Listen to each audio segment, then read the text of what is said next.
महाविकास आघाडी उमेदवार डॉक्टर शोभाताई बच्छाव यांच्या प्रचारार्थ उद्धव ठाकरे, नाना पटोलेंच्या उपस्थितीत भव्य सभा संपन्न। याबाबत वृत्त असे की धुळे लोकसभा मतदारसंघातील महाविकास आघाडीचे काँग्रेसचे उमेदवार डॉक्टर शोभा बच्छाव यांच्या प्रचारासाठी माजी मुख्यमंत्री आणि शिवसेना ठाकरे पक्ष प्रमुख बाळासाहेब ठाकरे आज धुळे दौऱ्यावर आले असता त्यांनी आज धुळे शहरातील क्युमाइन क्लब समोर जेल रोड या ठिकाणी दुपारी 3 वाजेच्या सुमारास भव्य स्वरूपात या ठिकाणी सभा घेतली। या सभेत उद्धव ठाकरे यांनी मार्गदर्शन केले। उद्धव ठाकरे यांनी खास ठाकरे शैलीत विरोधकांचा समाचार, भाजपाचा समाचार घेतला। केंद्रात मंत्रिपद मिळवून देखील मतदारसंघाचा विकास भाजपा उमेदवार करू शकला नाही। याबाबत उद्धव ठाकरे यांनी या ठिकाणी आपली भूमिका मांडली। तर काँग्रेसचे प्रदेशाध्यक्ष नाना पटोले यांच्यासह महाविकास आघाडीतील घटक पक्षांचे प्रदेश पातळीवरील आणि स्थानिक पातळीवरील सर्व पदाधिकारी यांच्या उपस्थितीत सदर ही सभा संपन्न झाली। धुळे लोकसभा मतदारसंघासाठी माघारीची मुदत संपल्यानंतर सरळ लढत ही भाजप व काँग्रेसमध्ये दिसून येत असून भाजपला पराभूत करण्यासाठी देश पातळीवर इंडिया आघाडी निर्माण झाली असून धुळे लोकसभा मतदारसंघातील मतदार अपवाद वगळता सतत काँग्रेसच्या पाठीशी राहिला आहे। गेल्या 10 वर्षातील परिस्थिती पाहता यावेळी मतदार प्रायचित्त घेत महाविकास आघाडीला मतदान करण्याच्या मानसिकतेत असल्याचे समजते। तर साहजिकच पुन्हा एकदा या निवडणुकीत काँग्रेस उमेदवार डॉक्टर शोभाताई बच्छाव या विजयी होतील असा दावा अनेक सर्वसामान्य नागरिक करीत आहेत। त्या पार्श्वभूमीवर माघारीची मुदत संपताच डॉक्टर शोभाताई बच्छाव यांच्या प्रचारासाठी आज माजी मुख्यमंत्री उद्धव ठाकरे यांची जाहीर सभा या ठिकाणी पार पडली। यावेळी काँग्रेसचे प्रदेशाध्यक्ष नाना पटोले यांच्यासह अनेक पदाधिकारी या ठिकाणी उपस्थित होते। तर यावेळी मागील पंचवार्षिक खासदार निवडणुकीत कोणत्याही प्रकारचे कामे झाले नसल्याचा आरोप या ठिकाणी काँग्रेस पदाधिकाऱ्यांच्या वतीने करण्यात आला, महाविकास आघाडीच्या वतीने करण्यात आला। तर असे कोणत्याच प्रकारचे कामे झाले नसल्याने भाजपबद्दल आणि भाजप उमेदवाराबद्दल मतदारांमध्ये मोठ्या प्रमाणात रोष आहे। तर त्यामुळे या ठिकाणी डॉक्टर शोभाताई बच्छाव या मोठ्या मताधिक्याने निवडून येतील असा निर्धार या सभेतून करण्यात आला। यावेळी महाविकास आघाडीचे सर्व पदाधिकारी मोठ्या संख्येने उपस्थित होते।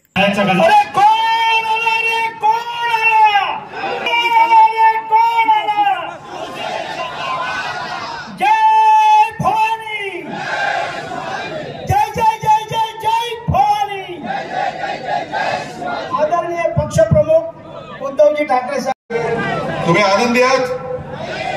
निर्यात बंदी वगैरे कशी छान चालू आहे। अजूनही हे निर्लज्ज निवडणुका आल्या, माझ्या महाराष्ट्रातल्या शेतकऱ्यांची कांद्याची निर्यात बंदी नाही उठवत, गुजरातच्या शेतकऱ्यांची कांदा निर्यात बंदी त्यांनी उठवून टाकली। का गुजरात आणि महाराष्ट्र याच्यामध्ये तुम्ही भेदभाव काय करता? महाराष्ट्राने मोदीजी तुम्हाला गेल्या 2 वेळेला 40 पेक्षा अधिक खासदार निवडून दिले होते म्हणून तुम्ही दिल्ली पाहिली होती। या वेळेला महाराष्ट्र तुम्हाला दिल्लीपर्यंत पोहोचू देणार नाही। माझी तर तुम्हाला सगळ्यांना विनंती आहे, दरवेळेला मला विचारतात, नाना तुम्हाला विचारत असतील काय काय होणार, काय होणार, कसलं काय होणार? नाही, तुमची महाविकास आघाडी किती जागा जिंकणार? म्हटलं आम्ही 48 लढवतो आणि 48चे 48 आम्ही जिंकणार। का नाही जिंकायचे? मोदीजी आज तिकडे जे बोलले की 4 जूनला आमची एक्सपायरी डेट आहे। अहो, तुमचा बुरशी आलेला माल आजपर्यंत लोकांनी पाहिलाय, तो 4 जूनला आम्ही फेकून देणार आहोत केऱ्याच्या टोपलीमध्ये। हे तुमचं सगळं बुरसटलेलं गोमूत्रधारी हे ह्याची घाण लोक नको ना मात। तुम्हाला एवढ्यासाठी सांगतो की शोभाताई, तुम्ही खासदार म्हणून तिकडे आम्हाला का पाहिजे आहात? तर संविधानाचं रक्षण तर केलंच पाहिजे। ज्या डॉक्टर बाबासाहेब आंबेडकर एक साध्या गरीब दलित कुटुंबात जन्माला आलेला मुलगा हा एवढा बुद्धिमान कसं काय होऊ शकतो? आणि त्यांनी लिहिलेली घटना ही या बुरसटलेल्या गोमूत्रधाऱ्यांना आता ओझवायला लागलेली आहे की अरे त्या दलित माणसांनी लिहिलेली घटना आम्ही काय म्हणून पाळायची? म्हणून याला 400 पार खासदार करून की डॉक्टर बाबासाहेब आंबेडकर या महामानवाने लिहिलेली घटना ही याला बदलून टाकायची. शोभाताई, तुम्हाला त्या घटनेचं रक्षण करावं लागेल. रक्षण करायला तुम्हाला निवडून देणार आहे. दुसरं जे त्या निर्मला सीतारामन, काय त्यांचं नाव, सीतारामन, त्या बाई ज्या बोलल्या की या देशात 4 जाती आहेत, महिला, गरीब, शेतकरी आणि युवा. हे ठीक आहे ना, शेतकरी इकडे बसलाय, कांदा निर्यात बंदी तुम्ही अडवलाय, सोयाबीनला भाव देत आहेत, कापसाला भाव देत आहेत. आणि मी तुम्हाला उघड प्रश्न विचारतो की आपलं महाविकास आघाडीचं सरकार जेव्हा राज्यामध्ये होतं तेव्हा कापसाला भाव आज मिळतो त्याच्यापेक्षा जास्त होता का कमी होता? सोयाबीनला भाव जास्त होता का कमी होता? मग गद्दारी केली ती फक्त माझ्याशी नाही केली, शिवसेनेशी नाही, गद्दारी तुमच्या बरोबर केलेली आहे, शेतकऱ्यांची केलेली आहे, गद्दारी संपूर्ण महाराष्ट्राशी केलेली आहे. महाराष्ट्रामध्ये येणारे सगळे उद्योग हे सगळे ते गुजरातला घेऊन गेले. आणि जा त्या 2 वेळा तुम्ही ज्याला खासदार म्हणून आपण निवडून दिलं त्याला विचारा की इथली MIDC अवस्था पडलेली आहे, का नाही आले उद्योगधंदे? म्हणजे तुम्ही एक तर महिलेचं रक्षण करत नाही, ते सुधीर मुनगंटीवार एवढ्या नीच आणि विभत्सपणाने, म्हणजे त्यांच्या आई वडिलांचे संस्कार आहे. मोदीजींच्या व्यासपीठावरती ते बोलले बहीण भावाच्या नात्याबद्दल, मी ते शब्द उच्चारू सुद्धा शकत नाही, एवढ्या विभत्सपणाने आणि विकृतपणाने मुनगंटीवार बसले तिकडे आमचे सांस्कृतिक मंत्री. ही संस्कृती महाराष्ट्रात मुद्दामून तुम्ही बघा ते काय बोललेत बहीण भावाच्या नात्यावरती. बहीण भावाच्या पवित्र नात्याला सुद्धा तुम्ही बदनाम करताय. अरे तुम्ही भाजपवाले, तुम्ही आम्हाला काय हिंदुत्व शिकवता? तुम्हाला बहीण भावाचं नातं नाही माहीत आणि तुमच्याकडनं आम्ही हिंदुत्व शिकायचं? मोदींच्या हातामध्ये म्हणे देश सुरक्षित आहे. अहो, देशातल्या महिला सुरक्षित नाहीये. तिथल्या त्या क्रीडापटू, महिला क्रीडापटू त्या तिकडे बसल्या होत्या आंदोलनाला, त्यांच्याकडे तुम्हाला बघायला वेळ नाही. मणिपूर मधल्या महिलांची भिंड काढल्यानंतर ना गृहमंत्री तिकडे जात, ना प्रधानमंत्री तिकडे जात. आणि आता काल परवाकडे घडलेली घटना आहे ती कर्नाटकमध्ये, बघितलं का तुम्ही व्हिडिओ?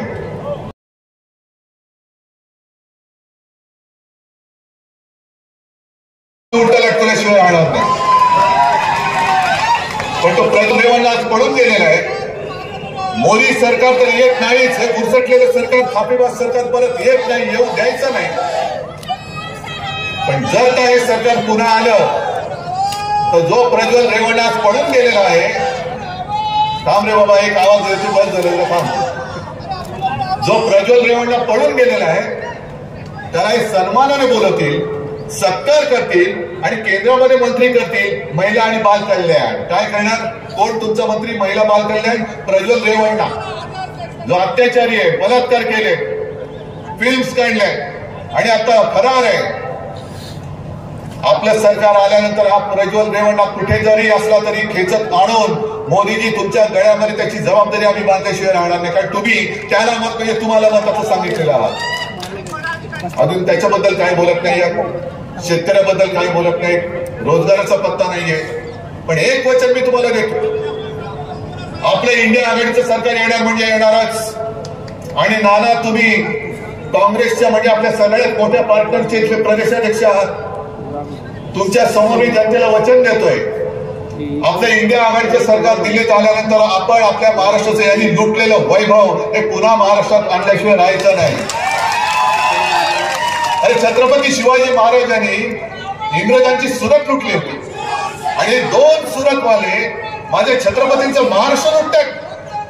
त्यांना काय वाटतं की महाराष्ट्रामध्ये कोणी आता मर्द राहिलेले नाही? सगळे काय मोदी भक्त झाले, अंधभक्त झाले? हा महाराष्ट्र जागा आहे आणि महाराष्ट्राच्या मातीमधला पराक्रम हा सुद्धा शिल्लक आहे. मोदीजी, या महाराष्ट्राची जी संस्कृती आहे आम्ही प्रेमाने जरूर आलिंगन देऊ, पण कोणी जर का आमच्या पाठीत वार केला तर मात्र महाराष्ट्र वाघ न काढल्याशिवाय राहत नाही. हा या मातीचा गुण आहे. आणि जमलेल्या माझ्या देशभक्त बांधवांनो, भगिनींनो आणि मातांनो, शोभाताई, तुम्ही योग्य वेळेला उमेदवारी घेतलेली आहात. कारण आता 10 वर्ष ज्यांना निवडून गेलं होतं त्यांचा नाकर्तेपणा धुळेकरांनी पाहिलेला आहे. पाहिलं की नाही रे? जरा मोठ्याने बोला ना. काय ऊन तर तापलेलं आहे, पण तुम्ही तापल्यात की नाही, गरम झालात की नाही या सगळ्या अन्यायाविरुद्ध जरा जोरात रिस्पॉन्स पाहिजे. आणि तसं पाहिलं तर समोरून जे निवडून आलेले आहेत ते तसे पहिले आमच्याकडेच होते. म्हणजे एका दृष्टीने पाहिलं तर ते सुद्धा गद्दारच आहे. पण तेव्हा काय होतं नाना, तुम्हाला सांगतो, आपण लढत होतो एकमेकाशी. आणि धुळे मतदारसंघ आम्ही दिला होता सोडून त्यांना. त्यांच्याकडे उमेदवारच नाही. म्हणजे ज्या पक्षाकडे उमेदवार नव्हता त्यांनी माझ्या शिवसेनेतला उमेदवार त्यावेळेला घेतला होता. आणि मग शिवसेनेच्या मदतीने 2 वेळा विजयी झाल्यानंतर त्यांना वाटायला लागलं धुळे त्यांची खाजगी मालमत्ता आहे. असं नाहीये. आज तो तमाम धुळेकर आणि शिवसेना प्रेमी हा शोभाताई तुम्हाला विजयी केल्याशिवाय राहणार नाही, हा शब्द मी इकडे तुम्हाला द्यायला आलेला आहे. काय तर किती आता त्यांनी केलेले गुन्हे हे तुमच्या माथी मारायचे की नाही मारायचे? मारले पाहिजेत ना. पण तो रेवण्णा आज फरार झालेला आहे. म्हणजे इकडे साध्या शिवसैनिकांच्या घरी, काँग्रेस कार्यकर्त्याच्या घरी, राष्ट्रवादीच्या कार्यकर्त्याच्या घरी तुम्ही रात्री अपरात्री पोलीस पाठवता. अजूनही दमदाटी सुरू आहे. एक तर भाजपात आहे, मिंद्याकडे जा नाही तर तुरुंगात जा. अरे 4 जून पर्यंत थांबा जरा. आता बस झाला.